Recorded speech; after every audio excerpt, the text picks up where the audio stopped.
can be no life without order. Good, evil, darkness, light. There must be balance in the universe. Darksiders 2 takes place alongside the first game. While War is facing his own trials on Earth, Death is trying to absolve his brother's accused crimes. This adventure takes Death to the Forge Lands, the Creator's world, and beyond, with each new quest more daunting than the last. There's little in the advancement from the first game, but that doesn't mean Death's quest isn't without intrigue. The game's gothic Christian fantasy world is rich and full of unique characters, all with excellent voice actors. They're a bit hulking for my taste, but they're also, again, very well characterized. The only damning thing I have to say is that there wasn't enough, and the ending was a tad abrupt.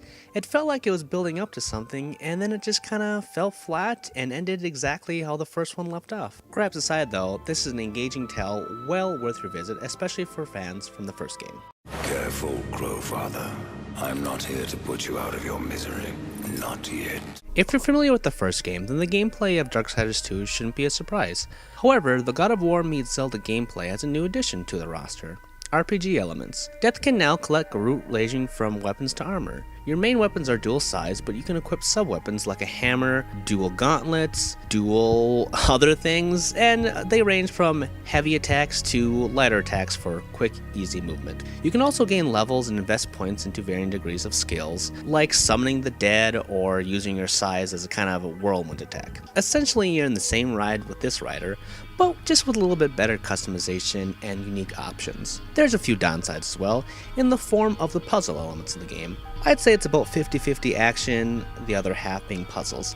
Now, unlike Zelda, which is trying to emulate, it's not as refined as that game because the puzzles are very either obscure or a little obvious. You're doing a lot of the same over and over again, and it doesn't really expand upon this kind of genre. The camera angles, I gotta say, are also really bad. But, again, a very well-made game, very fun, very fluid.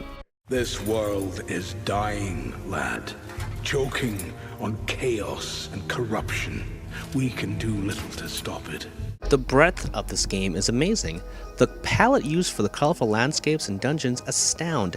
Never has purple looked so profound and awesome. As I mentioned earlier, the voice work is fantastic, making each encounter with a new face seem more real. The music also does its job, conveying the epicness of Death's quest.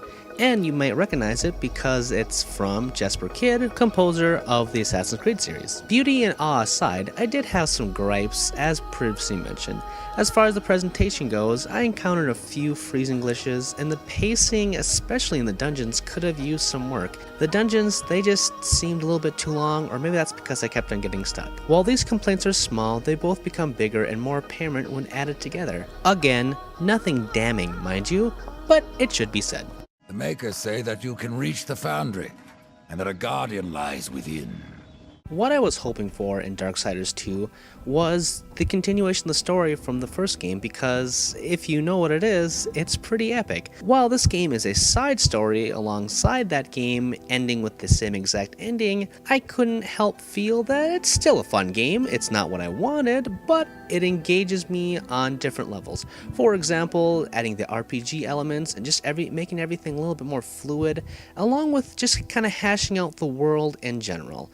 Death Quest was awesome, he's a good character. Now, with the small complaints I have, such as some bug issues, camera angles, and the length of dungeons, as well as the puzzles themselves in the dungeons, hey, they're only small things. If you like the first game, then this one is definitely worth your time. And if you're new to the series, I think this is a good point to jump on, because it's kind of a side story. You don't really need to play the first one. Everything is in here for you to pick up, and everything as far as the combat and everything goes is more refined from the first. So, new and old, welcome to Darksiders 2. But the balance has been broken. Even now, Earth smolders in ruin, fallen to the demon lords, and the Destroyer carves a new kingdom amongst his mighty chosen.